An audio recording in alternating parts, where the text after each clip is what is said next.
Hello दोस्तों, कैसे हैं आप लोग सब। स्वागत है सबको सुपर इंजीनियर चैनल में। जैसे आपको सबको पता है, जो लास्ट मेरा वीडियो था वो था इमरजेंसी फंड के ऊपर, उसका पार्ट 1 था।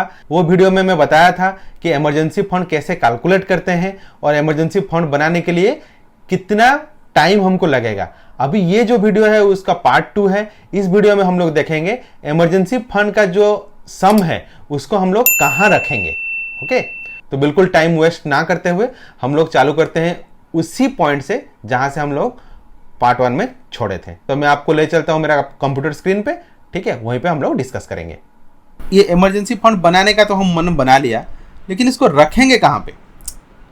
ठीक है, इमरजेंसी फंड तो बनाने का मन हो गया, लेकिन ये जो पैसा है कैश में रखेंगे, चेक में रखेंगे, कहां रखेंगे इसको।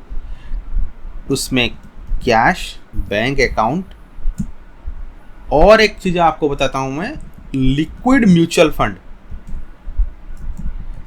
ओके, तो जो आपका इमरजेंसी फंड है, ठीक है, सपोज ये हो गया आपका 100%, तो कैश में आपका जाना चाहिए 20%, बैंक अकाउंट में रहने है 20%, या फिर इसको 30% कर लीजिए, और लिक्विड म्यूचुअल फंड में आप डाल दीजिए 50%। दोस्तों, what is a liquid mutual fund, इसके ऊपर डिटेल में अलग सा वीडियो बनेगा, फिर भी मैं आपको ब्रीफ कर देता हूं। लिक्विड म्यूचुअल फंड वही फंड है जिसका जो एवरेज ग्रोथ रेट है, आप कोई भी साइट में जाके देख लीजिए, वही इन्फ्लेशन और नॉर्मल एफडी रेट जो है उससे थोड़ा ऊपर रहता है। जैसे कि अभी एफडी रेट आपका 5% है, तो इसका वही 5.86%, थोड़ा सा ऊपर रहेगा। लेकिन नॉर्मल जो म्यूचुअल फंड है उसको अगर आप विड्रॉ करेंगे तो आपको 3 to 4 बैंकिंग डेज लग जाएगा आपके अकाउंट में आने के लिए। ये विदिन 24 आवर्स आपका अकाउंट में आ जाएगा। यही उसका सबसे बड़ा बेनिफिट है। ये आपको बहुत फायदेमंद हो सकता है। ठीक है, तो हम 3 तरह का इमरजेंसी फंड का देख लेते हैं। ठीक है, तो ये हो गया इमरजेंसी फंड, ये हो गया आपका 9 मंथ्स वाला इमरजेंसी फंड, और ये हो गया आपका 12x वाला इमरजेंसी फंड। ठीक है, तो इसका 20% अगर हम करेंगे तो क्या आएगा हमारे पास, तो 9 महीने का फंड बनाने के लिए आपके पास 36,000 रुपीज कैश में होना चाहिए। ये कैश कहां रखेंगे आप तकिए के नीचे रखिए, अलमारी में रखिए, आपका बैग के अंदर रखिए, लेकिन इतना कैश आपके पास होना चाहिए। ये कैश क्यों जरूरी है, सपोज रात में किसी को हेल्थ इमरजेंसी आया, उस टाइम पे आपका एटीएम एक्सेप्ट नहीं कर रहा है, क्रेडिट कार्ड आपके पास नहीं है, तो हॉस्पिटल में आप क्या जमा करेंगे। ठीक है, इसको ध्यान में रखिए। ये सब चीज़ें मैं फेस कर चुका हूं, इसलिए इतना अमाउंट आपके पास कैश में होना चाहिए। ठीक है, बाकी का जो अमाउंट है बैंक में आपके पास 54,000 रुपीज़ रहना चाहिए, या एक अलग सा बैंक अकाउंट में। ठीक है, उसके बाद में आता हूं मैं। और लिक्विड म्यूचुअल फंड में आपके पास 90,000 रुपीज़ होना चाहिए। जो ये लिक्विड म्यूचुअल फंड अगर आपको कुछ इमरजेंसी आया तो फटाफट आप विड्रॉल करेंगे तो अगले दिन आपके बैंक अकाउंट में आ जाएगा, प्रोवाइडेड हॉलीडेज या फिर सैटरडे संडे नहीं होना चाहिए। ओके, ठीक है, तो ये जो कंपोनेंट है कैश कंपोनेंट आप अपने पास रखिए। और बैंक अकाउंट के लिए आपको और एक लाइफ हैक दे देता हूं। ये बैंक अकाउंट इमरजेंसी फंड के लिए एक अलग सा बनाइए। बैंक अकाउंट के लिए आप अलग सा बैंक अकाउंट बनाइए, other than your salary account, other than your trading account. ये जो अकाउंट है ये सब अकाउंट भी हो सकता है, बहुत सारे बैंक में सब अकाउंट का ऑप्शन है, लेकिन ये अकाउंट में ओनली आप इमरजेंसी फंड रखेंगे, बाकी कुछ नहीं रखेंगे। क्यों? क्योंकि अगर यही चीज आप सोचेंगे कि यही फंड मैं अपने सैलरी अकाउंट में रखता हूं, आप कभी नहीं रख पाएंगे। मैं बता रहा हूं, आज थोड़ा सा फ्लिपकार्ट में एक ऑफर आ गया, कल बिग बिलियन डे चालू हो गया, परसों कोई दोस्त बुला लिया, अरे यार उस दुकान में थोड़ा सा तो ऑफर चल रहा है, ले लेते हैं। ये कपड़े में तो बाय 2 get 2 है तो ले लेते हैं।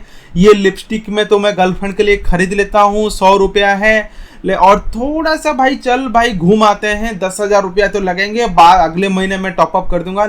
ऐसे हर के आपका खर्च हो ही जाएगा। तो इसलिए इमरजेंसी फंड के लिए आप अलग सा बैंक अकाउंट बनाएंगे।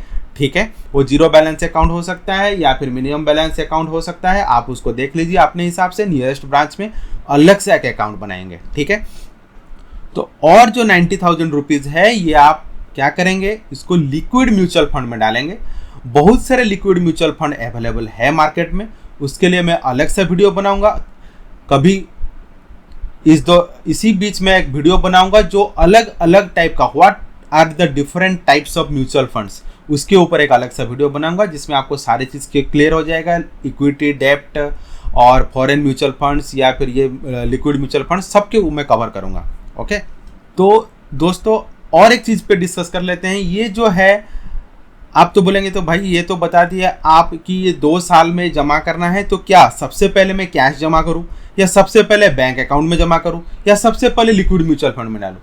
तो आपको मैं बताता हूं। सपोज आपके आता है ये जो रेशियो है ना 20-30-50 का जो रेशियो है, उसी रेशियो में आप डालिए। ठीक है, उसी रेशियो में म्यूचुअल फंड में आप मिनिमम 500 रुपया से डाल सकते हैं। सपोज आपको 7,500 रुपया डालना है, ठीक है, तो 20% कैश 1,500 रुपया उस अकाउंट में डाल दीजिए, 30% बैंक अकाउंट, 20% कैश। ठीक है, 1,500 रुपया आप अपने पास जहां रख रहे हैं, पर्स में, अलमारा में, वहां रख दीजिए। ठीक है, या फिर आप एक मनी सेविंग्स वाला जो आता है मिट्टी का पतला, वो ले सकते हैं। ठीक है, या फिर आप बैंक अकाउंट में रखेंगे तो जो आप बैंक अकाउंट खोलेंगे उसके लिए 30% ऑफ 7,500, इसका मतलब क्या हो गया 2,250 रुपया हर महीना आप उस अकाउंट में डाल दीजिए, और 50% मतलब 7,500 का 50 3,750 रुपया जो है आप म्यूचुअल फंड में डालिए। ऐसे करके हर महीना हर कंपोनेंट में डालते चलिए। ऐसा नहीं है कि भाई मैं पहले कैश बना लूंगा, बाद में बैंक अकाउंट का बनाऊंगा, फिर मैं जाके लिक्विड म्यूचुअल फंड बनाऊंगा, ऐसा कभी नहीं हो पाएगा। आप उसी हिसाब से, उसी रेशियो के हिसाब से बनाते चलिए। देखिए ये मेरा रिकमेंडेशन है, अगर उसको आप ट्वीक करना चाहते हैं कि नहीं भाई मैं कैश में थोड़ा और डालता हूँ, सो 25% बैंक में, 25%, वो आप कर सकते हैं, थोड़ा बहुत आप ट्वीक कर सकते हैं। लेकिन आप ये ध्यान रखिए कि आपका म्यूचुअल फंड का जो है वो प्रॉपरली ग्रो हो रहा है। अगर आप देखेंगे कि मार्केट पूरा क्रैश हो गया, आप वहां उसको निकाल दीजिए, निकाल के कैश में या बैंक अकाउंट में रखिए, क्योंकि ये इमरजेंसी फंड है। इसमें आपको कटौती बिल्कुल भी आपके लिए हानिकारक हो सकता है। प्रीमियम आपके लिए अच्छा रहेगा, लेकिन अगर मार्केट क्रैश के हिसाब से अगर डूब गया तो आपको लिए नुकसान हो सकता है। ठीक है दोस्तों, मेरा तो रिकमेंडेशन यही है, आप सबसे पहले आप इमरजेंसी, अगर आप नौकरी चालू कर रहे हैं, ये देखिए ये एक्सेल शीट में जो बनाया हूँ ये 30,000 की सैलरी के हिसाब से है। ठीक है, तो ये अगर आपका सैलरी जैसे भी है और आपका खर्चा जैसे भी है, इसमें आप डालते जाइए। फॉर्मूला तो मैं डाल दिया, कैलकुलेट होते रहेगा।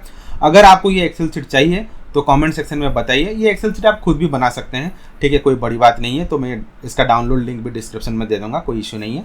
ठीक है, लेकिन मेरा सजेशन यही है, आप सबसे पहले नौकरी चालू करते सहित इमरजेंसी फंड पे काम कीजिए।